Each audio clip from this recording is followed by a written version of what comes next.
नमस्कार, आपका स्वागत है फटाफट खबरों में। मैं हूं आपके साथ भावना रनौट। आज हम लेकर आए हैं हरियाणा के हर छोटे बड़े शहर की सबसे तेज और ताजा खबरें। तो चैनल को सब्सक्राइब कीजिए और वीडियो को कहां से देख रहे हैं कमेंट बॉक्स में बताएं। हरियाणा में खेल नर्सरियों को सीएम सैनिक की मंजूरी, सभी जिलों के खिलाड़ियों को मिलेगा लाभ। हरियाणा में सीएम नायब सैनी ने वित्त वर्ष 2024-25 के लिए 976 खेल नर्सरियों को मंजूरी दे दी है। इसमें से 196 खेल नर्सरियां सरकारी स्कूलों को दी गई है। 115 खेल नर्सरियां ग्राम पंचायतों को, 278 खेल नर्सरियां निजी संस्थानों और 387 खेल नर्सरियां निजी स्कूलों को आवंटित की गई है। सभी जिलों को मिलेगी ये सुविधा।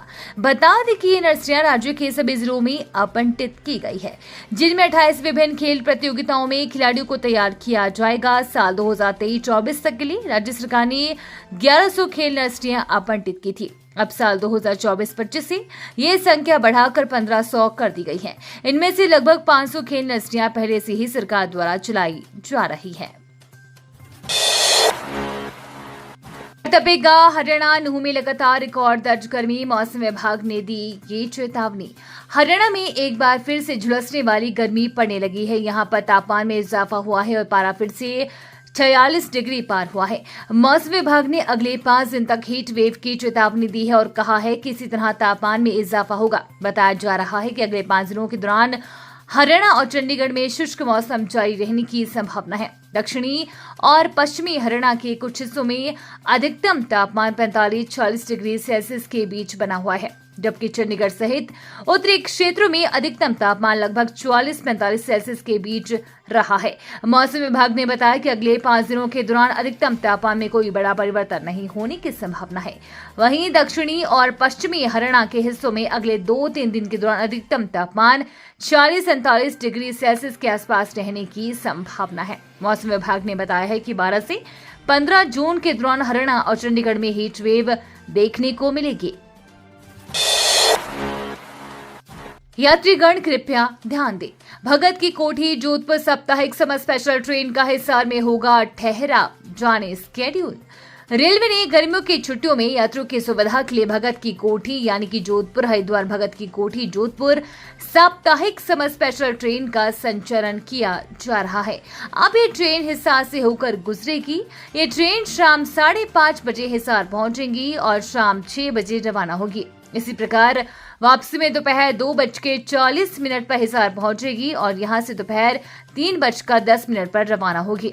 उत्तर पश्चिम रेलवे के मुख्य जनसंपर्क अधिकारी कैप्टन शशि किरण के अनुसार गाड़ी संख्या 04821 भगत की कोठी हरिद्वार साप्ताहिक समर स्पेशल 20 जून 27 जून को भगत की कोठी से वीरवार को सुबह 8:30 बजे रवाना होकर शुक्रवार को सुबह 3:40 पर हरिद्वार पहुंचेगी।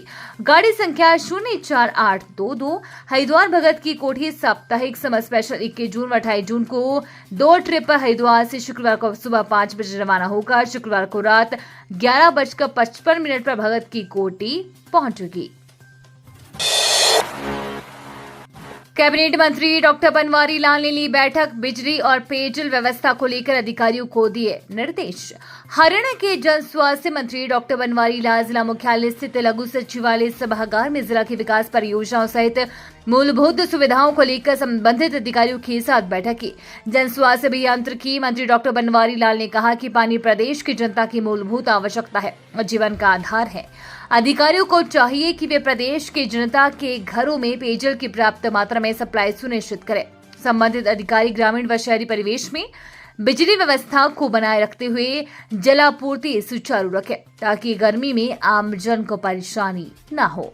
उन्होंने कहा कि ये भी ध्यान रखा जाए कि लोगों के घरों में गंदे पानी की सप्लाई न हो और स्वच्छ पेयजल हर घर तक पहुंचे।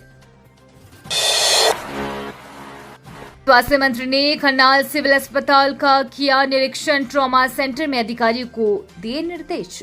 करनाल जिला नागरिक अस्पताल का स्वास्थ्य मंत्री कमल गुप्ता ने औचक निरीक्षण किया। नागरिक अस्पताल में मिली कुछ खामियों को दूर करने के लिए civil surgeon doctor Krishna Kumar को निर्देश दिए। स्वास्थ्य मंत्री के औचक निरीक्षण के अस्पताल के अधिकारियों व कर्मचारियों में हड़कंप मच गया। स्वास्थ्य मंत्री के अस्पताल से जाने के बाद अधिकारियों व कर्मचारियों ने राहत की सांस ली। दोपहर 2 बजे स्वास्थ्य मंत्री कमल गुप्ता ने जिला नागरिक प्रवेश किया और करीब आधे घंटे तक अस्पताल परिसर में ही रहे। सबसे पहले उन्होंने ओपीडी ब्लॉक में स्थापित आयुष विभाग की आयुर्वेदिक व होम्योपैथिक डिस्पेंसरी का निरीक्षण किया, जहां उन्होंने आयुष विभाग की ओपीडी को बढ़ाने और दवाइयों का पर्याप्त स्टॉक रखने की हिदायत दी।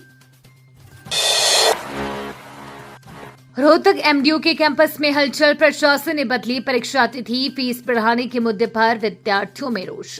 रोहतक के महर्षि दयानंद विश्वविद्यालय के 18 जून को आयोजित की जाने वाली कुछ परीक्षाओं की आयोजन तिथि में बदलाव किया गया है। इसकी सूचना जल्द जारी की जाएगी। कुल सचिव प्रोफेसर गुलशन तनीजा ने बताया कि 18 जून को यूजीसी नेट की परीक्षा होने के चलते इस दिन आयोजित होने वाली परीक्षा की आयोजन तिथि में बदलाव किया गया है। इस बारे में विस्तृत जानकारी विश्वविद्यालय वेबसाइट से प्राप्त की जा सकती है। महर्षि दयानंद विश्वविद्यालय से संबद्ध महाविद्यालयों में संचालित सभी डिप्लोमा पाठ्यक्रमों व डीपीएड दूसरे व चौथे सेमेस्टर के इंटरनल असेसमेंट अवार्ड्स अपलोड करने के लिए पैनल ओपन है। कुल सचिव प्रोफेसर गुलशन तनीजा ने बताया कि एमडीयू से संबद्ध महाविद्यालयों में संचालित सभी डिप्लोमा पाठ्यक्रमों व डीपीएड दूसरे व चौथे सेमेस्टर के इंटरनल असेसमेंट अवार्ड्स 25 जून तक पैनल पर ऑनलाइन अपलोड किए जा सकते हैं। 5 जिलों में हवाई अड्डा निर्माण के लिए शुरू होगा सर्वे, नागरिक उड्डयन मंत्री कमल गुप्ता बोली। हिसार के बाद अब प्रदेश के कई अन्य जिलों में भी घरेलू हवाई अड्डे बनाए जाने की सरकार की योजना है। इसके लिए 5 जिलों में नए सिरे से सर्वे शुरू हो चुका है। सर्वे के लिए पहले चरण में उन जिलों को लिया गया है जहां पर 3 से 4,000 फुट की हवाई पट्टियां हैं। इनमें करनाल, अंबाला, पिंजौर, नारनौल और भिवानी जिला शामिल है। करनाल पहुंचे नागरिक उड्डयन मंत्री डॉक्टर कमल गुप्ता ने कहा कि इन सभी हवाई पट्टियों का नए सिरे से सर्वे किया जा रहा है और आरसीएस के तहत घरेलू हवाई अड्डा बनाने की संभावना को तलाश किया जा रहा है। इन सभी हवाई पट्टियों का सर्वे करने के बाद अधिकारियों से चर्चा की जाएगी और जहां जहां संभावना होगी वहां घरेलू हवाई पट्टी बनाई जाएगी। उन्होंने शुक्रवार को करनाल के अलावा पिंजौर और अंबाला हवाई पट्टी का भी निरीक्षण किया। हरियाणा में शराब पीने वालों के लिए बुरी खबर, देसी, अंग्रेजी और बियर के बढ़े दाम, जाने नए रेट। हरियाणा में नई आबकारी नीति लागू होने के बाद शराब महंगी हो गई है। प्रदेश में बुधवार से नई आबकारी नीति को लागू कर दिया गया है, जिसके तहत शराब पीने वालों को पहले के मुकाबले अधिक पैसे देने पड़ेंगे। देसी शराब की बोतल पर 5 रुपए और बियर के लिए 20 रुपए अधिक चुकाने होंगे। इसी तरह अंग्रेजी और विदेशी शराब पर भी पहले के मुकाबले 5% तक अतिरिक्त राशि चुकानी होगी। विदेश भेजने के नाम पर धोखाधड़ी, झांसा देकर हड़पे 20 लाख, काठमांडू में करवाया किडनैप। विदेश भेजने का झांसा देकर जालसाजों ने 20 लाख रुपए ठग लिए। उन्होंने ना तो विदेश भेजा और ना ही पैसे वापस किए, बल्कि नेपाल में किडनैप करवाकर रुपए मंगवाए। पुलिस ने शिकायत पर गांव बकनौर के बलजिंद्र सिंह, परमजीत कौर, हर्ष अंटा, आजाद अंटाल, लाभ कौर पर बहला फुसला का विदेश भेजने के नाम और 20 लाख रुपए की धोखाधड़ी करने का केस दर्ज कर लिया है। आरोपित ने पैसे मांगने पर जान से मारने की धमकी भी दी। गोदाम से 30 लाख रुपए का 45 टन चावल गायब, बिना पूछे ही ब्रोकर ने बेचा। हरियाणा में करनाल की तरावड़ी में एक व्यापारी ने ब्रोकर पर गोदाम में रखे चावल गबन करने का आरोप लगाया है। चावलों की कीमत करीब 30 लाख रुपए और वजन 45 से 50 टन आंका गया है। व्यापारी ने जिस गोदाम में चावल स्टॉक किया हुआ था उसकी एक चाबी ब्रोकर के पास होती थी, जिसने पीछे से सारा चावल गायब कर दिया। पीड़ित व्यापारी ने मामले की शिकायत तरावड़ी थाना पुलिस को की है। पुलिस ने शिकायत के आधार पर मामला दर्ज कर जांच शुरू कर दी है। हरियाणा में बंदरों के कारण तीसरी मंजिल से गिरी छात्रा, सिर में चोट लगने से मौत, माता पिता की इकलौती बेटी थी।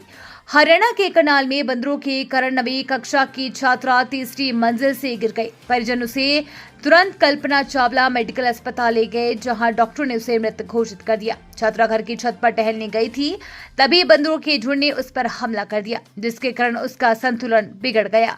पुलिस ने छात्रा को शव को कब्जे में लेकर पोस्टमार्टम की कार्रवाई शुरू कर दी है। मृतक छात्रा की पहचान 14 वर्षीय कनिका के रूप में हुई है। ये थी आज की फटाफट खबरें। हम मिलेंगे अगले बुलेटिन में, तब तक के लिए धन्यवाद और जय हिंद।